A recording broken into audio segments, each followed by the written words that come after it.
Voilà, merci encore. Vous avez toujours raison d'être connecté sur www.congodialogue.com dans votre émission Espace Dialogue avec Josué Boloa. Nous sommes très ravis de vos commentaires, de vos suggestions aux émissions précédentes. Donc, encouragement, la venue, ça va bien. Donc, tout ça, vous m'avez flatté. Dans vos commentaires, dans vos appels, à travers le monde. Je dis merci aussi à Désiré Mukombozi, maison d'IM. Alors, sans plus tarder, je vais recevoir mes invités. Les lots, ont 4 mots un peu religion, n'est-ce pas? Parce que j'espère que la plateforme est baranango, batunion, sozana ba idée bien, baboula bien, bakanisa bien, ba idéologie bien, il y a un espace dialogue. Bisikani toroka, la poto formé, plutôt informé, communauté nabiso mobimba. Nous sommes dans le cadre religion. Na ozoyamba moko ba homme de Dieu na kombo ya prophète Aaron auti mosika to na kati Afrique du Sud comme vous savez. So ningo participer na émission na biso na commentaire s'il vous plaît ba numéro à petit écran na bino bozanga te ko komela biso ba cher ami internaute. Merci à maman Francine Ngembe. Alors prophète Aaron auti mosika atona jobu mais to kendaki mosika na Springs. Tobengi abina lendi be mission abina ngi pena participer. Tobi pona nini l'homme de Dieu azo ki ba révélation munene pas azo continue toujours à ba révélation aza prophète ya kombote. Ya rara na mono la telamba rougeté aza pena prophète de Dieu établi. Alors on a beau ba commentaire binomo boko yo kaye.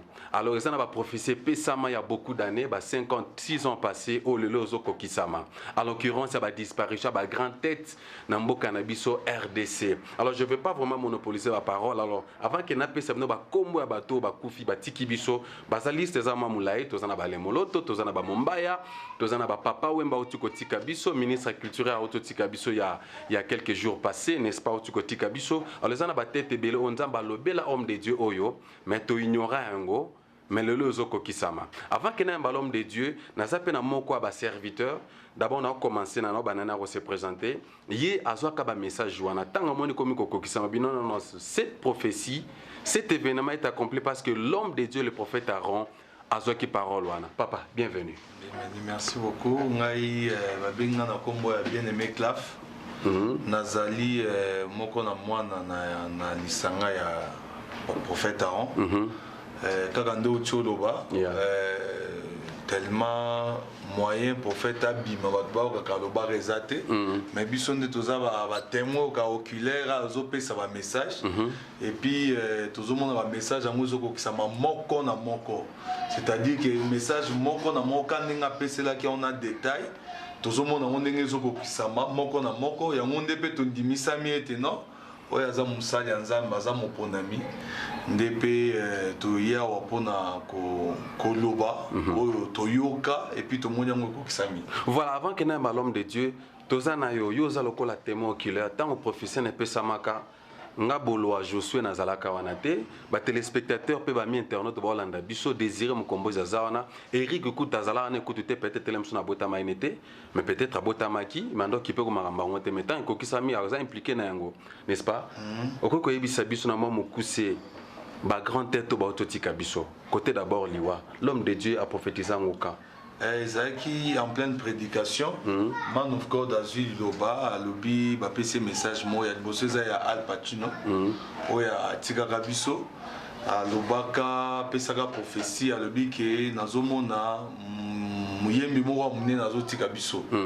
Atangi na komona ye, mais nzamba zo lingaliwa na eza briske bongo te soki bokoki ko faire parvenir message pa na ye e ko sungandeko pour ne quoi kufa na ba condition nga na monelité Al Pacino donc après ça message na ezaka na 2009 après ça message na avant kuta banda robela avant kuta ta soupçon ya malade to ya nini ya PC la gango déjà ndé to monaka na tango ngwe kokaki to salaka effort poto to kutana na ndeko yebi mboka na biso moi koko so ezaka makasi donc simbakate bandeko bazalaki pembe na biso basalaka tu simbakate nde pe toka ndeko wana kufaka toza pe na liwa ya papa na biso wemba apesaka yango na 2010 na 2010 era ya Al Pacino apesi na 2010 aya apesa papa wemba alobaka pe ba condition papa wemba akufela nde pe tomonaka yango ekokisamaka ndenge alobaki wana donc bato baza mwa mingi oyo aloba mais ba wana pende to mona ba msusu pe bazaza baza na ba msusu ba zolo ba lobaka nande to ça. Voilà, ça c'est le témoignage vrai venant d'un témoin oculaire au Yazala qui est en pleine prédication lorsque l'homme de Dieu appelle ça professionnel parti na hôtel Kotika Biso et papa m'en parlons même pas Yazala qui icon na katia musique congolaise au Kotika Biso Yazala qui monument to benga ki roi ya rumba. Alors nous qui est tout droit na invité nanga oyo tozo qui de quoi parce que Bibelo bakana biso était témoignage abatomba ndeza la vrai to linga ko za plus na mutu moka wapo ezala teke po yo pesa so prophétie to ebite ozo kango wapi preuve moko ezate hein o pesi prophétie to ebite so pikoli yango wapi pesi on problème susu hein o lugara lo mobo anyway to le bela er moko tozo na homme de Dieu mais l'homme de Dieu Aaron papa comment vous allez? Non, ça va Dieu nous fait grâce. Nazui moko ya bana na kati ne tonga pe ba serviteur boza pièce rare na jobura ba prophète baza talibele mais yo ke bata mana spring tuna mais eko ekomeli biso à travers musalo zo sala et puis équipe mba Congo de dialogue ekiti na terrain pona koyoka yo kebisa biso nanu ba grand personnalité grande personnalité bazotika biso nzoka nzamba lobela ko il y a longtemps mais toujours à la surprise alors to bingo na kati émission na plateforme oyopo ezana ba msupe bazana molongo alors na lisungi na jokoe molimo santa peso nzelo ebisa biso bango mais avant to comme na ba o bazana molongo poto avertir bango alpatuna kufaki nzamba lobela kio c'était comment? Merci beaucoup pour la parole. Ngai ko tunaza surpris po na bosana ki déjà ngongo ndenge ba message yango to pesa ko déjà longtemps.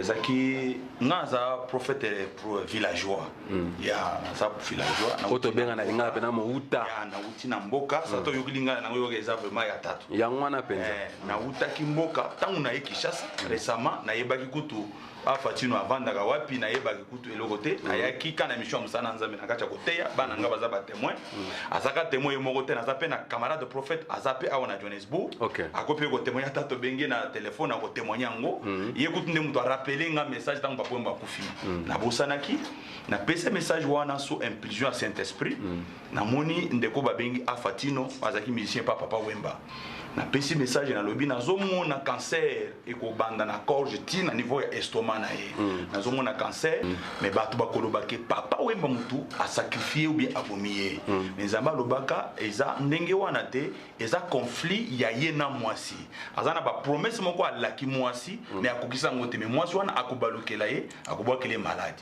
mais il a la chance nzamba lobi boyebisa ye nga na tie likabu ya koyembela nga na kati na ye soki ayoki message azonge pa na nga ayembeli nga be asaleli nga akokufa te ata babokele maladi wana après 6 mois nga na yebaki susu te toluba to baluka ye bamona ye parce que nazaki na connaissance na Kinshasa te nazaki muntu moko na yaki sika na yebaki place abando vanda te mais ya ba ami na nga azape awa mais na yebite soki na ko rejoindre ye azo travailler pa kabundu alesa kombo na ye babengaki Pablo bato ebele bayebi e faka bundu alesa nde bato bazaki censé ya koluka fatino bake koluka ndenge ya kozwa ye bazwa ye te po oyebika ba mission na biso Kongo pona okuta na ye surtout soko za mutu moko simple bako négliger ka surtout makambo ba prophétie wana après 6 mois nazaki na ngomba nde fatino akufaki na mama yemo bana na ngamo bazaki na prière nde baye kolukanga babisinga papa afatino akufi effectivement kaka ndenge olobaki premier accord tout ça akufi et l'équiwana tozali na 2010 nde zamba ye kolobelanga liwa ya papa Wemba alobi papa Wemba kende oyebisa ye atika musala wana azosala nga na benga ye uta bomwana na ye ayembela nga atika musala soki aye koyembela nga ite asaleli nga musala te akokufa subitement c'est-à-dire akokufa akobela te et puis liwana ye ekosala ke akokufa sanke ayebanga akozanga lola. C'est vrai. Ya nzamba ibisaka nga alobi na yebisa ye lokola seri wana zaki pe susu na impact te nakenda koluka lin ya bato bazali koyamba papa Wemba na place ya Otobing Aïe de la Gombe eza place ba artiste belé bakutanaka wana eza lokola école moko française eza école française ye mutu oyo azali kosala wana lokola directeur ya place wana aza pe moko ya bato na prophétisa pe liwana pe ya kufa pe akufa pe azana mabele mais leki na ye ya ye mutu wana nde mutu azuti ko benga ngata papa Wemba kufi c'était prévu ye mutu wana aluka papa Wemba parce que azaki close na papa Wemba ayebi ce message wana après papa Wemba sala nini aluka nga poto kutana na ye et ko sala ke tango azuka papa Wemba série wana a voyageaki azaki na poto babengi papa Wemba epa na ye aboyi kopesa numéro na ye ye moko abengi papa Wemba lobi nazana na poto tango na kozonga Kinshasa na osala tuna lukayo tango papa Wemba ye kozonga après 4 mois ndeko nazaki gravement malade na hôpital moyen basolo lisusu likambo wana ezalaki te ndeko na ye kokufa pe moyen nazo chance akuta na papa Wemba lisusu ezalaki te na ye ko voyager na Afrique du Sud ti na ye koyoka liwana ye ngana bosana likutu ezana prophète moko camarade nanga azawa na Johannesburg atabo bengi ako confirmer mwana nga mususu azaki na Congo awuti ko benganga nde bato bayebisinga oyebi ke message opesaka papa Wemba ka ndengo lobi papa Wemba kufinga kutu na yebaki te pona kotra menga vraiment mingi na ba internet te na sutuka boy ba benginga bazo confirmer ba message wa l'homme de Dieu tu dis que ezana moko abana na moko azawa azape monsieur na Nzambe a rappela ki okuta na ebité parce que eux après voilà puis n'est-ce pas est-ce que ça numéro de quoi na to benga na minute oyo parce que yende kuta rappela ki okepliwa papa Wemba kufi eza moko ba prophétie opesa ki kesengela bongo la motema soka bongo le motema ta okufa et puis akufa mort subiti yango to uta ko mona le 24 avril na kati stage akweka bongo akufi oza numéro de quoi na poto confirmer na ba téléspectateurs numéro na eza kutute ke na luka na téléphone eza na mutu nanga eza aza camarade nanga et nom de Dieu to travailler na ilisu na église awa mais alingami ko travailler na ba église ebele prophète Esaïe on a lingi mingi soko bengiye 073 ya alors oui, 073, combien 729 92 93. Ok. Tozo Benga, prophète Israël, c'est ça Esaïe Kabea. Comme ça, tu es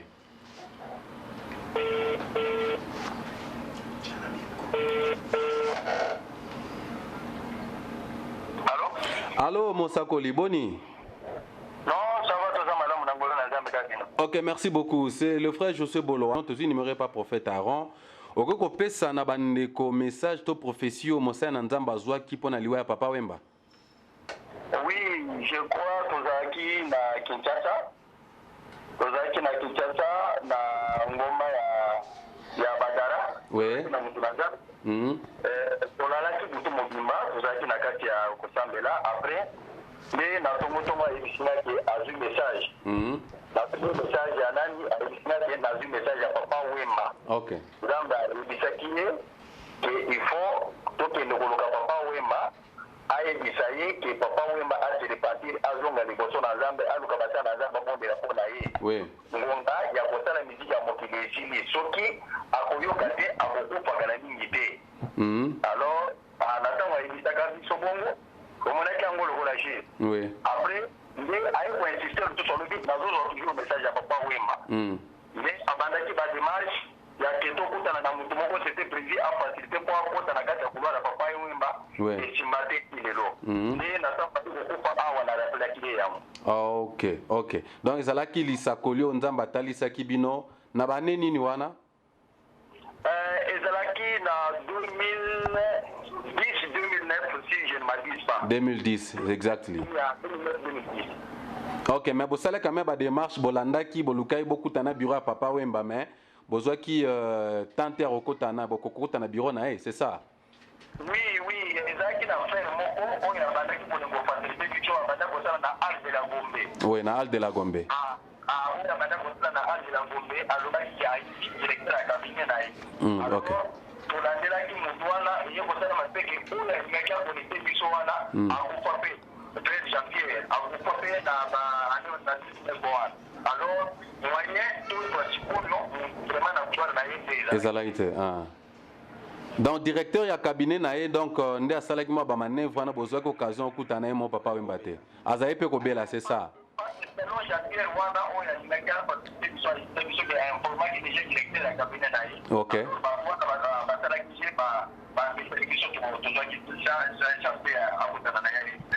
Vraiment donc ozo confirmer likambo moto na Nzamba zo yebisa ba téléspectateurs awa ki prophétie monaka yango ezalaki vrai, c'est ça? Oui, bona prophétie to ça témoin, mais ça biloko a condamné ni azo de samo biloko ikaka te moi les Alaka depuis 2009. C'est pas que ça qui n'a quitté ça à mon accord moi à l'obaki je suis de moi. Oui à l'obaki et puis à l'obaki on a gagné ça dans la musique on a quitté ça dit professionnel. Voilà, merci beaucoup pour Nathan, que Dieu vous bénisse papa. Ok, voilà, chers téléspectateurs, amis internautes, vous avez suivi comme témoignage, le deuxième témoignage, il y a Moko, serviteur de Dieu, appartient à niveau Congo, bazo qui prophétie que papa Mbe Sengala Rakufa a bon la montée, mais ce qui était à Okufa na Moko, Sibite, l'homme de Dieu. Ah, naze bate ezole kelanga, lisako le kokisami. Quoi que ça m'a pas si, mais lisako le kokisama kenzamba lobaki. À part papa Mbe Zana bande comme sous ba grand homme de Dieu ba peut-être monsieur so ba kofi nzamba utiliser quoi par l'accès bango message. Ya bon, naza na message au nazoki na 2000 si j'ai l'idée na 2012 non na 2010 kaka na 2010 kaka je crois presque tout comme que déjà na fin nazo pe message ya ndeko na biso ba bengi Kofi Olomide ya nzamba isinga a Sili bien carrière na ya makambo azo la musique ba maison kotaki tout ça Sili mais akobanda ko salela ba étoile ya bato mususu c'est-à-dire ako zana capacité ko misa album te ou bien musala salaka abimise loko outil straight pas na été mais abanda ko utiliser ba étoile ezobima azo sala bango na sima na kati ya bato na nzamba tanga ki ba mwana mwasi ba zo benga soki Sili sur tout ça ako salela ye après ako silisa ye akobima susu na action te mwana mwasi na ko sila après ça nzamba ebisinga après ça liwana yepe ekozala mais après liwa ya papa Wemba nzamba ebisinga akobimise akosala musala moko ekozala ekobimisa conflit entre basali na nzambe na ba musicien ya monde nde eloko bien album otiko bimisa o bato solo basoki deuxième apôtre ezali message prophétique mo otiko pesa ezali annonce ya liwana ye nzamba ebisaki nga akokufa ya solo akozala te Siko, l'homme de Dieu, c'est très choquant. Hein? Bah, téléspectateurs, je crois que c'est nulle part ailleurs, dans exclusivité à prophétie. Na yepte prophétie no pesa ka non na mo za na 2000 mo na poche, yo prophétie no pesa ka batu, olati hein sous-vêtement vert. Numéro de téléphone no eza ABCD. Comme papa no eza intel, po me mabiso wapi, prophète des nations de Bango. Comprendre hein? Prophète des nations de Bango. Ba annoncer message Oyo Nzamba a révélé l'homme de Dieu, le prophète Aaron, en Afrique du Sud, l'artiste, sa fierté en mboka na musique, Kofi Olomide. Nzamba a passé un message. L'homme de Dieu, oui, c'est juste un message de Ngato Salanayo. Si vous pouvez kufate, qu'est-ce que tu as annoncé? Nzamba a passé un message, a passé na provision. Ok. Alobi, boye bisaye. Atika musala parce que za musala ya lengi mingi atika yango anjimelanga et ça facilite moto na nzambe na kati na ye na ba rôle so atongi na bandaka mine na tongi ndeko Kofi azana ministère azonga salanga nganzambe musala ko bien aimé Kofi na moni place papa Wemba koti yepe akoti na maison ba koti maison moko na papa Wemba. Alors, ils ont un terme qui juste kufa ya papa Wemba interpeller déjà quelque chose. Nenga za wana place azala yebi ke naza déjà na likambo. A soki chance ezali soki anyimeli Yesu ba bondeli pona ye Kofi akokufate akosi se mikolo na ye ya vieillesse na bomoi elongo na nzamba zupe lola. Yeah. Moto na nzambe. Yes. Est-ce que professeur zo pesa zo luka Kofi ya pa pesa bozua za na ngoto ndenge Nazo ko flatter Kofi ya. Te nazo ko Kofi ya. À sa porte église na Spring Sunday. Non, souci nangeza Kofi anyimela nzambe place azali. Anjimela nde nzambe ayamba bokonzi ya lola azali mwana na nzambe mais diable nde azo utiliser. Chers téléspectateurs, amis internautes, vous êtes toujours dans l'espace dialogue avec Josué Boloa, Minos de Londres Mutu ya Mbongo, donc prophète Yazoloba, so polingi pe prophétie yaka. Donc arope so pena yango. L'homme de Dieu n'a libéré parce que na bi koza na ba réunion belé. Na zappel un message ya moko basay na nzambe. OK.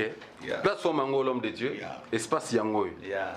Je crois na 2007 elongo na prophète na wetiko benga parce que c'était na mi close to sali na ye musala mingi na pesa message na ngomba ya Maluku na moko ya coordonnateur ya église ya pasteur Soni Kafuta naza suna numéro na été depuis 2007 2008 ba année wana naza suna numéro te na bongisi yango so naza na numéro te to bengeli susu na média boyoki a confirmer na PC message na yo etalifi na ye coordonnateur azaki na prière ya 40 jours alors tokuta pe ngomba nakutana na ye na PC message na ye après ko PC message na ye bakita sambela ka wapi na komi ko kende nzamba interpeller na bizana mutu wana azamona soni kafuta zonga tango azongi singa epana yesi yo zamona soni kafuta lobi effectivement nde na bandi ko PC message a soni ezalaki nzamba yebisinga terme ya ministère ou bien musala soni asali na mboka etali Congo esi esili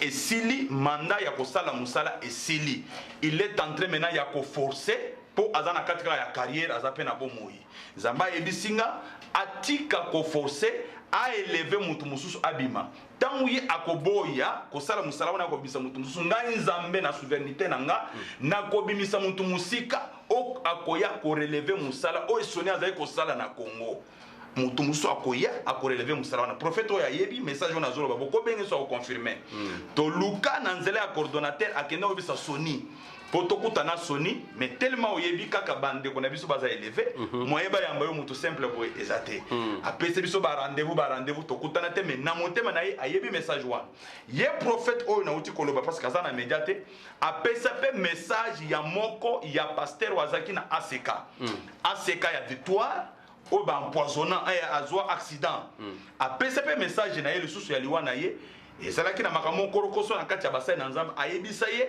aluka nzambe aluka pe kosala unification na kati ya communauté na bango mais ayoka te atosa prophète te effectivement akufa azana mabele asala accident ba pesa ye mutuka bakabele mutuka na nini notre père qui est Mukuna Pascal a offrir mutuka mais mutuka wana nde mutu salini ebomisa ye tozolo bateke Mukuna nde mutu abomisi ye mais za message ba pesa ki aluka nzambe yendeko après aluka unification na ba serviteur musu akati aseka très profond.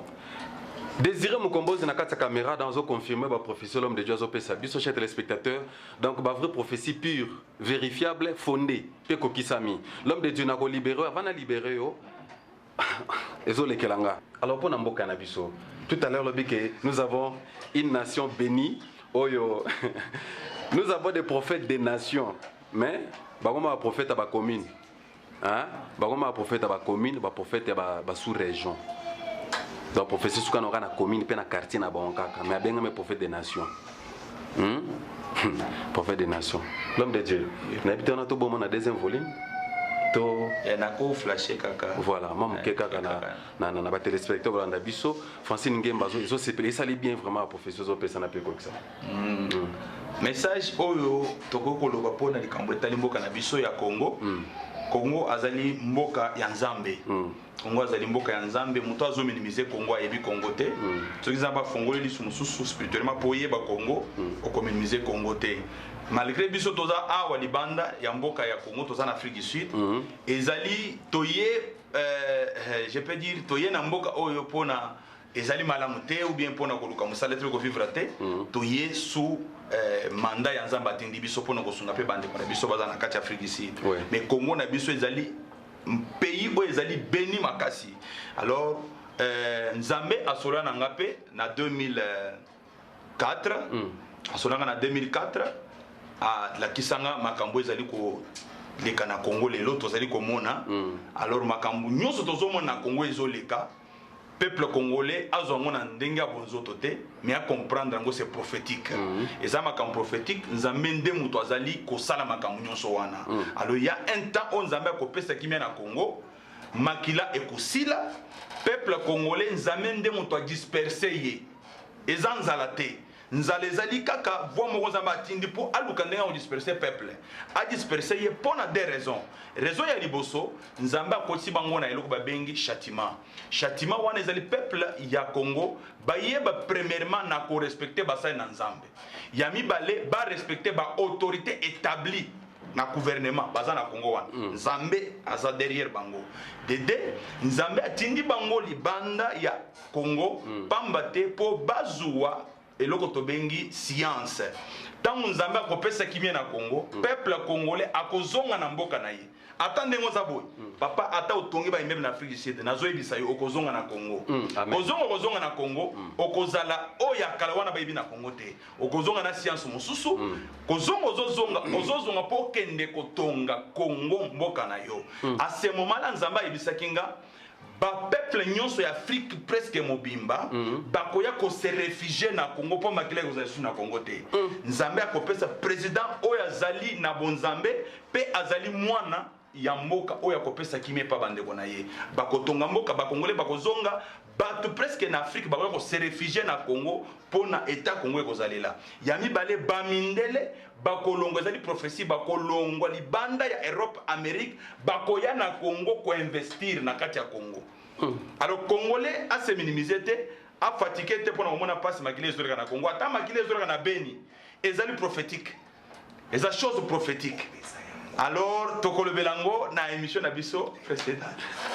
Voilà, l'homme de Dieu, vous avez soulevé même ce qui se passe au niveau ya Beni, on est appelé prophétique. Oui, c'est prophétique. Oui. Makambo belé zo na Congo na utikoloba Congo azali mboka Beni, mboka oyo ali pamboli nzambe. Nzamba za na Congo. Ya mboka wana za na centre wana nzamba azali. Alors message wana ya Beni ngana yebi Beni te d'ailleurs on a pesi message mwana nanga moko a corriger nga ngana yabaki Beni ya na yabaki aza na pays mususu je ne savais pas que Beni ya ngana bi nazo mona Beni nazo mona bi Beni peut-être soki mboka mususu na bi nazo mona makila ekotanga na Congo na Beni ekozala soulèvement monene makila ekotanga alors ngana kanisi peut-être ndenge wana ngana non Beni eza mboka moko eza na kati ya Congo na bi effectivement nazo mona makile ko tanga wana ebele naza na mwana ngamoko aza ko témoigner pe moko lina mutaka malheureusement yi awate na lingi mingi aza moko ya ba témoin nanga oyo bayoka ka presque makambo na lobaka mais tuzu chance ya koya na été moi non aza avant que to libérer l'homme de Dieu makambo l'homme de Dieu azo yebisa biso le prophète Aaron prophète au vrai sens du mot ministre prophétique ya mamba Beni na mamkusi tanga lobaki yango bon yo to yebisa que no Beni eza moko ba prophète na kati ya Congo right ya isa ibanda le kapera na kati ya juju mo na kati ya semaine quand to sambela kawana nde alobi nazu message moko nazomona makila namona makila apesi mboka apesi kombo abike na Beni namona makila vraiment ezotanga tellement biso toyeba ke Beni eza mwa mbo ba province mo na kati ya mboka biso ya nde sikoyo toyebisi bapa te ozolobela Congo to assiste toyebisi ozolobela Congo avant kutu ba makambo ebanda koleka bi déjà nazomona makila donc nde pe toyomona ngo ekomi tomona ba Facebook tobi réellement makambo lobaki tozomona ngo déjà ko ezokokisa. Voilà, l'homme de Dieu, je vais vous libérer parce que il y a beaucoup de choses à dire. Mot de la fin na minute yo hein poto aussi ça parce que nabi que lobi ke nzamba ko établir un leader or za na bonzambe hein osko bazawana oto bazasiko bonzambe za to ezate bona il faut webse biso bien malama on peut être hein mkomboza comprendre ngo bien je ne pas comprendre siko bazawana nzamba ko établir wana bonzambe to bonzambe te message no pesa na ba congolais parce que avant d'appeler son message na suka et puis que biso na Congo c'est comme si hein sozo tala l'homme de Dieu boé hein un homme simple parce que tout comment tombe là ba prophète libanda soko croisade soko 4 jours na tala stade de Tondi mais soit bi prophète Aaron na kati ya stade soki tata Raphaël au moins na batuté vous comprenez hein na habité to comprendre té to soko mais on se le belo mo begenta ba mi ba Congo libanda pour ba reconnaître valeur à l'homme de Dieu c'est ça voilà. Il y a effectivement valeur à l'homme de Dieu, il faut que le peuple de Dieu aille bango, le peuple congolais à reconnaître Ango. Place Moussa Nzamba Zali wana. Congo, ma communauté na Congo est sous contrôle ya Nzambe. Tozolo bango Nzamba yebi, nyon se na Congo pe ezana terme ya suka nango. Alors à chaque génération, à chaque période, Nzambe a tombola kaka mutu moko po ali de peuple naïe, surtout peuple congolais, peuple Nzambe, peuple chrétien. Alors Nzambe a kobimisa mokonzi oya kokamba Congo na bonzambe ndenge na utikoloba. Ezate ko critiquer te ba oyo bazana Congo bazana bonzambe te. Bazabana na Nzambe bazabana na Nzambe Nzambe azosala pe bango na ndenge na ye mais nzambe ayebisinga akopesa peuple congolais président oyo azali mwana na nzambe azali na bonzambe pe azali mwana oyo akosupport bandeko na ye ce que je peux dire. Alors ce que otali na pesa message ya opposition na loba bokozela opposition bokomona mutu ta kotombola mutu na ba opposition ba tunyo so zibisa mutu na baza ba opposante baza opposant za na Congo te na zolo ba makambo politique te c'est prophétique opposant za te oyo akotemela bokonzi za en place. Alors nzambe yemoko akozala capable ya kobimisa mutu otango akobimisa ye ekozala makambo ya ba soulèvement bitumba te makila bokonzi ekoleka na kimia na Congo peuple congolais pe akosepela et kozala ka bokonzi moko ya kitoko ya kimia sans que bato babunda makila etamba. Voilà, merci beaucoup, nous sommes presque à la fin de notre interview. Ça c'était l'espace dialogue avec Josué Bolowa. Si vous avez aimé cette émission, dis merci à DM Désiré Mukombozi et avec l'assistance de sa charmante épouse. J'ai dit merci à Eric, j'ai dit merci à Jojo Tumba. J'ai dit merci à l'église Corps du Christ que dirige l'homme de Dieu. Moi, salutations. Il y a Naniwa Springs, comme l'église. Nazo saluer toute l'église, précisément na Springs, Pena Congo Lisusu, Breakthrough Ministry International, Jesus Christ de Cornerstone. Sans toutefois oublier nazo saluer ma chère charmante femme ona lingi makasi accompagner na ministère nazo benga femme nanga du ministère azo prophète abala yo prophétie na mona mwasi na hote za papa prophète abala mona mwasi yo prophète opia prophétie basi msusu mona obalite na lingi mingi mama Virginie Tumba voilà ya servante de Dieu. Amen. Merci beaucoup pour vous pour bazwa wapi na Facebook na Twitter na WhatsApp on va contacter le ministère na Facebook soki otali okotika kambala moko na page na biso ezali Breakthrough Ministry International okozwa ba makambo na biso nyonso ba numéro nanga makambo nyonso ezakuna.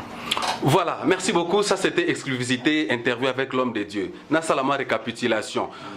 Alobi teleme belé azana ba prophétie ba message za teleme belé za clair aza prophète des nations prophète à communauté prophète pe balabala te ya quartier te yo pe sera prophétie banda numéro 1 ti numéro 4 hein puis prophétie na kitambo na matete ba bien ngote mais prophète a pesi prophétie continue mbeza saisi na yango a pesi prophétie al Pacino a ote ko kufa zalaki musicien à vivre la musique et kokisa maki a pesi prophétie ya papa Wemba na 2015 ando kipete ba kisali ne fo ete opesi professeur vana ndako ozela ba oselo semestre ya pesi prophétie ba s'organiser na ba serviteur nyonso ba kei ba loki me obikaka ba mission na biso ma ba lolendo boye ba bokotsa ba mpo apesa message lelo yo après combien d'années l'homme motona bisoto le roi de rumba autokufa apesi prophétie siko sola we ko rendre jour siko apesi prophétie pour na Koffi Olomide 12e apôtre 12e 13e bazala 12e comme 13 apesi prophétie nango zongela émission oyo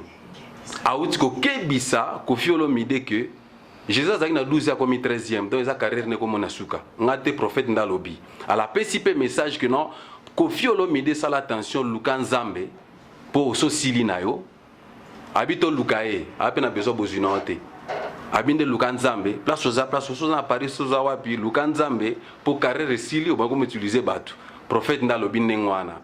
Alors, ce qu'on a en considération, Dieu va vous bénir. Nous avons nayo dans Olanda Papa Wembate. Donc, on a un là pour servir Nzambe. Vous comprenez moi? Donc, on a prophétie. Après si prophétie, les sous-sous, dans l'homme des dieux, les révérences sont Nikafuta. On a ça récapitulation sur l'Anda Bisson Asuka.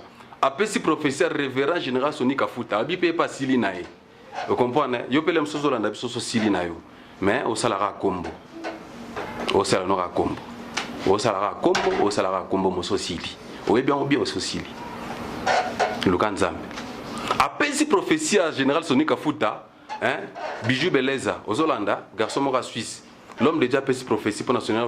Alors, yo Hollanda biso même émission oyo, bisika ceinture to cabinet Sonika Futa Zena Koffi Olomide, ça va non prophète mon Afrique du Sud a pèse nos messages. À Salaka on a papa et baba boyaka. Les lois azawapi. Suka sala on peut pour nabino. Toze la rateza et puis to mari misa makufaki mutumora bien monta sa kufi ba pese prophétie te yaza prophète ozana na vie a pese au message nzondo yangwana to benga vrai nzondo yo pesa ba nzondo po ba lotikolo $2000 te bona ngote ya prophétie ya commune prophète des nations Tikoloba, prophète Aaron. Voilà, je dis merci à Francine Ngembe, hein, boss. Il y a Congo Dialogue. Je dis merci à Chico de Wolo. Je dis merci pour permettre à Vanna Silisa. Bijou Beleza, garçon suisse. Merci. Donc, émission à Binangwana. Minor de Londres, Moutumora Mbongo. Désiré Moukombos en Afrique du Sud a confirmé. Nakobo Sanate Wimplo. Les mikilistes. Les colo-idéologies. Weplo, Mikiliste, colo-idéologie. Colo-idéologie, n'est-ce pas? Voilà, je dis merci aussi à toute l'équipe de CongoDialogue.com, à toute l'équipe, à tous les amis qui vont soutenir Ibiso. So ba conseil ezali, ba remarque ezali, bokoma, yo za ozo critiquer, comment ozo koma, tozo lo baraka.